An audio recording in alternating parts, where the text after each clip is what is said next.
जय हरी. एकादश स्कंध भाग 110. पहिल्यांदी शास्त्र श्रवणानं ज्ञान उत्पन्न होतं. त्या ज्ञानाच्या अनुभवानं विज्ञान उत्पन्न होतं. ज्ञान विज्ञानानं संपन्न झाला की मनुष्य निराभिमान होतो. आपण काय पाहतोय तर निराभिमान याची लक्षणं. अशा रीतीनं खरी खरी निराभिमानता अंगात बांधली म्हणजे त्याच्या अंतःकरणात पूर्ण शांती नांदते. जबरदस्तीनं चित्त निश्चल करणं किंवा दात ओठ चावून दुसऱ्याचा अन्याय सहन करणं किंवा आक्रोशानं सहन करणं ही काही शांती नव्हे. शांती म्हणजे कधीही क्षुब्ध न होणारा समुद्र. त्याला केव्हाही कुठेही वाढ नाही की घट नाही. शेकडो नद्या गढूळ पाण्याचे लोंढेच्या लोंढे आणून समुद्रामध्ये टाकत असतात, पण तो तिळभर देखील गढूळ होत नाही. स्वतः अगदी स्वच्छ निर्मळ जसा असतो तसाच राहतो. त्याचप्रमाणे स्वार्थानं भरलेल्या जगात स्वार्थाशी विरोध आल्यानं अनेकांची विषमता अंगावर आदळली तरी चित्तात यत्किंचितही पालट न होणं हीच खरी शांती. अशी शांती ज्याला प्राप्त होते तोच सगळ्या प्राणीमात्रांचा खरा सखा आणि मित्र बनतो. तोच सर्व लोकांचा आवडता होतो. त्याच्या सख्यत्वाचा प्रकार विलक्षण असतो. आपल्या मैत्रीसाठी तो सर्वस्व अर्पण करतो. स्वतःचा स्वार्थ साधण्यासाठी तो कोणालाही फसवत नाही. कृपापात्र असेल त्याला तो उपदेश करतो. त्याची दृष्टी अतर्क्य असते. सारी सृष्टी त्याला भगवद्रूप दिसते. म्हणजे त्याच्या दृष्टीने जग आणि भगवंत यांची अभिन्न गाठ तो बांधतो. अर्थात तो जिकडे पाहतो तिकडे त्याला भगवंतच दिसतो. त्याने भगवंताला जरी पाहिलं नाही तरी त्याचं न पाहणंही भगवंतच होतो. संपूर्ण जग भगवत स्वरूप झाल्यानं मी आणि भगवंत हे असे शब्द नाहीसे होतात. मनाचे नेहमीचे धर्म सुटतात आणि सर्वत्र समदृष्टी झाल्यानं एकात्मतेनं तो भगवंतामध्ये राहतो. त्याला पुनर्जन्म उरत नाही, कारण त्याच्यामध्ये काही वासनाच नसतात ना. जन्म घेणे लागे वासनेच्या संगे. त्याला काही कोणत्या वासनाच उरलेल्या नसतात. म्हणून जन्माला येणं म्हणजे मोठंच दुःख भोगणं असतं. मातेच्या उदरात गर्भसंभव होऊन संसाराला आरंभ होतो. आता संसार म्हणजे या पृथ्वीतलावर येणंच झालं ना ते. 9 महिने प्राणी तिथे अडचणीत अगदी घाणीत यातना सोसतो. मग प्रसूतकाळी मोठ्या संकटानं देहाचा जन्म होतो. ज्या पुरुषोत्तमांनी समदृष्टीच्या योगानं परमात्म स्वरूप गाठलेलं असतं त्यांचं जन्ममरणाचे हे सगळे कष्टच संपलेले असतात. निजधामाला पोहोचल्यानं परमात्मा त्यांच्या मागे पुढे राहतो. कळी काळाला जिंकून ते भगवत स्वरूप होतात. भगवंताच्या भक्तीचा एवढा मोठा फायदा त्यांना होतो. त्यांना जन्मच नाही तर मृत्यू कसा असणार. श्रीकृष्णाला कृपा उत्पन्न झाली म्हणून उद्धवाला आपल्या महाभागवताला त्यानं आत्मज्ञानाचा उपदेश केला. तो ऐकून उद्धवाला अतिशय आनंद झाला आणि त्याचं चित्त प्रेमानं सद्गतीत झालं.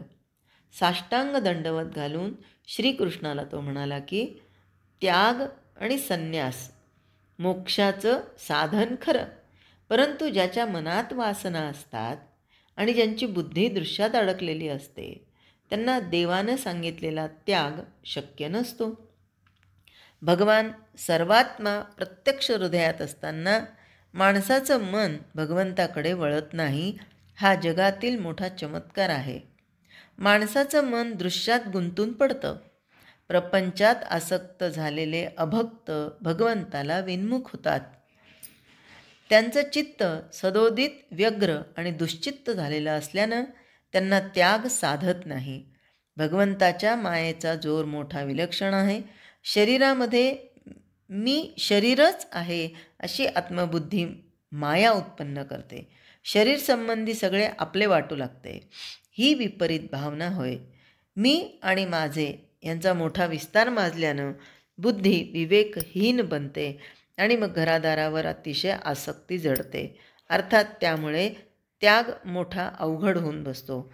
घरादाराच्या आसक्तीनं मलिन झालेली बुद्धी निर्मळ होऊन आत्मस्वरूप अनायासे अनुभवास येईल. असं भगवंतानं काही केलं तरच त्याचे दास तरून जातील. एका भगवंता वाचून किंवा सद्गुरूं वाचून हा उपाय दुसरा कुणीच सांगणार नाही. ब्रह्मदेवापर्यंत सगळ्यांना दृश्यानं ग्रासलेलं असल्यानं सर्वजण संसाराच्या आसक्तीमध्ये निरंतर गढलेले असतात. काही लोकांना स्वमताचा फार अभिमान असतो, त्यांच्या विरुद्ध बोलण्याची सोयच नसते. काही लोक मनात द्रव्याचा अभिलाष धरून शिष्यांना उपदेश देतात. मनात लोभ भरलेला असल्याने तो उपदेश म्हणजे पोट भरण्याचे एक साधन बनतं.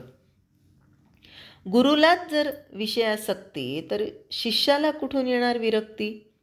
पण सद्गुरू मात्र सत्यस्वरूप, स्वयंप्रकाश, सर्वात्मा आणि अविनाशी असल्यानं ब्रह्मज्ञानाचा उपदेश करण्यास तोच एक समर्थ असतो. त्याच्या उद्देशानं विकल्पांचा निराश होतो, अर्थात तोच आत्मज्ञान देतो. त्याचा उपदेश हाच विकल्पांचा निराश करतो, आत्मबोधामध्ये स्थिर करतो. श्रीकृष्ण हा असा सद्गुरू आहे. तो नित्य, शुद्ध आणि पवित्र मूर्ती असल्यानं मायामोह त्याला शिवत नाहीत. त्याचा अकर्तात्मबोध अखंड जागा राहतो, म्हणून त्याच्याकडून कोणतंही कर्म घडलं तरी त्याची पवित्रता निर्मळ राहते. यासाठी त्याला पुरुषोत्तम म्हणतात. त्रिगुणांच्या कचाट्यात जो सापडतो त्याला ते बांधून टाकतात. त्रिगुण जो कोणी त्याच्यामध्ये अडकला तो पूर्णपणे अडकल्या जातो. आणि म्हणून आपण काय म्हणतो, त्रिगुणात्मक त्रयमूर्ती दत्त हा जाणा, त्रिगुणी अवतार त्रैलोक्य राणा. यांना कोणतेही त्रिगुण बाधू शकत नाही, हे त्यांच्या पलीकडे असतात.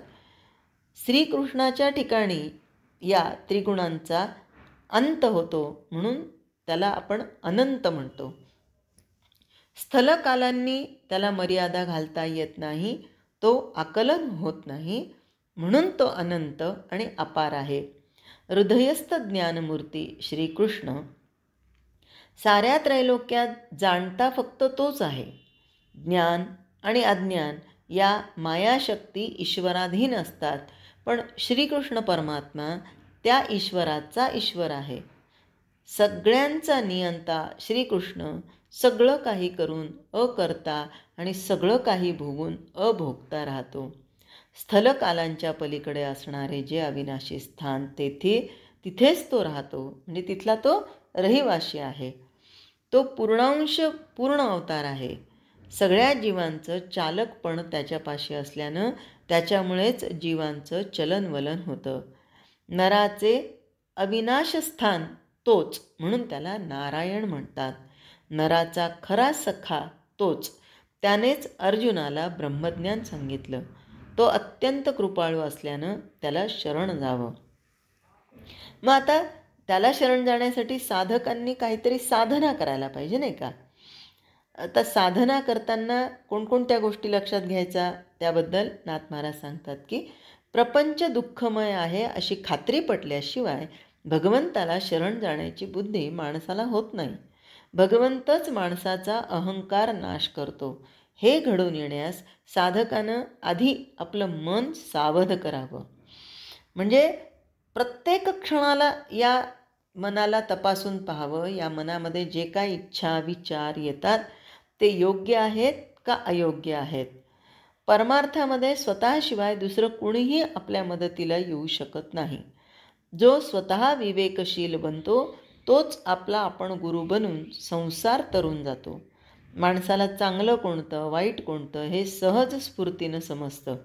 एका भगवंताशिवाय दुसरं काही नाही हे पटल्यावर माणसाला भगवत दर्शनाची तळमळ आपोआप लागते. काळ वाया जातो याचं वाईट वाटून खरा साधक आत्मज्ञानासाठी तळमळू लागतो. मग त्याची बुद्धी निर्मळ होऊ लागते आणि मग भगवंताचं अस्तित्व त्याला पटू लागतं. हे अस्तित्व जितकं पटतं तितका मीपणा कमी होतो. अन्यथा आपण प्रपंचामध्ये बघतो ना, प्रत्येकाला सवय असते मी होतो म्हणून झालं, मी केलं म्हणून झालं, माझ्याशिवाय होऊ शकत नाही. पण जेव्हा जेव्हा प्रत्येक क्षणाला कर्तेपण भगवंताला देण्याची सवय लागते तेव्हा तेव्हा मीपणा कमी होऊन जातो. तो जितका कमी होतो तितकी वासना क्षीण होते. वासना क्षीण झाली की अंतःकरण स्वच्छ होतं आणि हृदयात आत्मा स्वच्छ प्रकाशतो. तो तिथेच असतो, फक्त त्याच्या भोवती जे वासनांचं वलय असतं किंवा षड्विकारांचं वलय असतं ते दूर करणं हे गरजेचं असतं. नाथ महाराज सांगतात की संसार मोठा दुःखरूप आहे.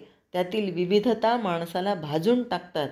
संसार म्हणजे एक अंधारी विहीर असून तिच्यामध्ये निंदा स्पर्धादी काटे भरलेले आहेत. संसार करताना प्रत्येकाच्या मुखामध्ये एक तर काय असतं, स्वतःची स्तुती किंवा दुसऱ्याची निंदा आणि एकमेकांशी स्पर्धा. मग काय होतं, हे सगळं असल्यामुळे तिथे कामक्रोधादी महादुष्ट सर्प वावरतात. कुठे? अंधाऱ्या विहिरीत. अंधारी विहिरी म्हणजे काय? संसार. तिच्यामध्ये काटे भरलेले आहेत. म्हणजे काय भरलेलं? निंदा आणि स्पर्धा. आणि हे सगळे भरल्यामुळे त्याच्यामध्ये सर्प वावरतात महादुष्ट. ते कोणते? काम, क्रोध, लोभ, मोह, मद, मत्सर हे सगळे. आणि त्या विहिरीत मनुष्य पडला की मग भगवंताला विसरतो.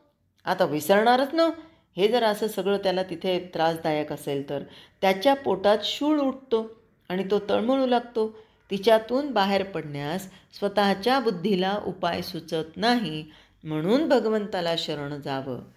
अंगात पिशाच्य संचार झाला की मनुष्य वाटेल ते बडबडतो. त्याला पाहून पंचाक्षरी अक्षदा मंत्रून त्याच्यावर टाकतो. तसं उद्धवामध्ये पंचमहाभूतांचा संचार अगोदरच झाला होता.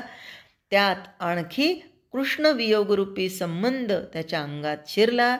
अर्थात उद्धव लेकरू झपाटलं. वास्तविक उद्धव झपाटल्याचं निमित्त झालं. जगातील सगळ्या लोकांना अहम महिषासुरानं झपाटला आहे तो काढण्यास श्रीकृष्ण पंचाक्षरी निघाला. त्या अहम महिषासुराला काढून टाकण्यासाठी यदू अवधूत संवादाच्या मंत्राक्षदा टाकून श्रीकृष्ण त्या भूताला झाडत आहेत. ते कसं झाडतात ते उद्याच्या भागात. जय हरी.